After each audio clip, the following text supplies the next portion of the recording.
Good evening and welcome. Tonight we present a data-driven report shedding light on the reality of persons with disabilities in Egypt. This analytical report moves beyond stereotypes to examine key aspects of life, including marriage, economic participation, decision-making, and family roles.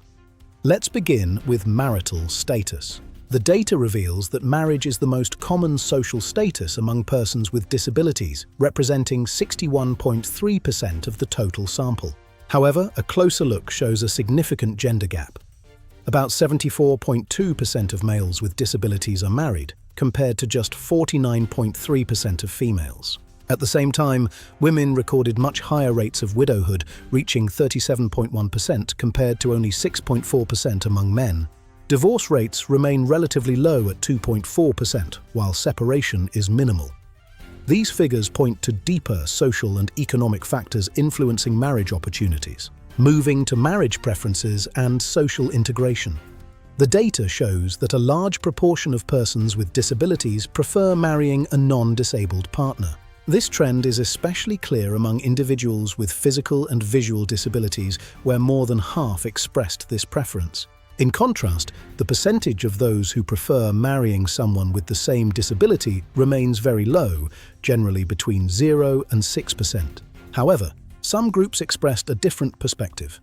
More than half of individuals with self-care difficulties reported that they do not wish to marry at all. Similarly, 44.7% of those with cognitive disabilities shared the same view. These findings suggest that the type and severity of disability significantly influence personal attitudes. Now let's look at economic independence.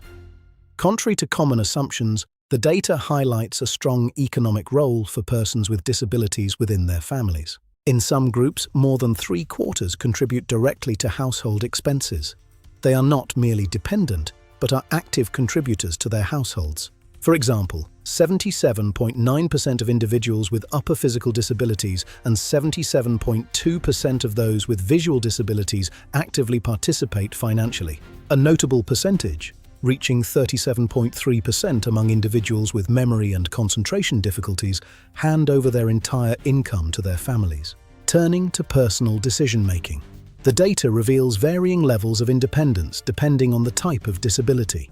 Over 80% of physical and visual groups report full independence. On the other hand, higher levels of external interference were reported among individuals with learning difficulties at 74.1%, and those with cognitive disabilities at 31.6%.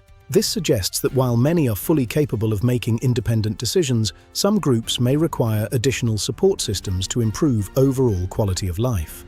Next, childcare and family responsibilities. The survey indicates that a large proportion of persons with disabilities are actively involved in raising children, often without assistance. For instance, 70.6% of individuals with visual disabilities and 67.7% of those with lower physical disabilities reported that they care for children independently.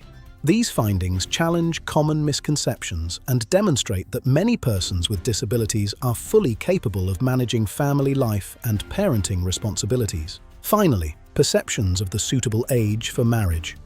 The data shows alignment with broader societal norms in Egypt, estimated at 20 to 22 years for women and 25 to 29 years for men.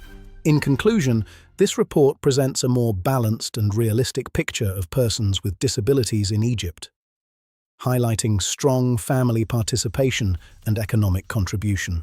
Most importantly, the data reminds us that persons with disabilities are not defined by limitations, but are active, contributing members of society. Thank you for watching.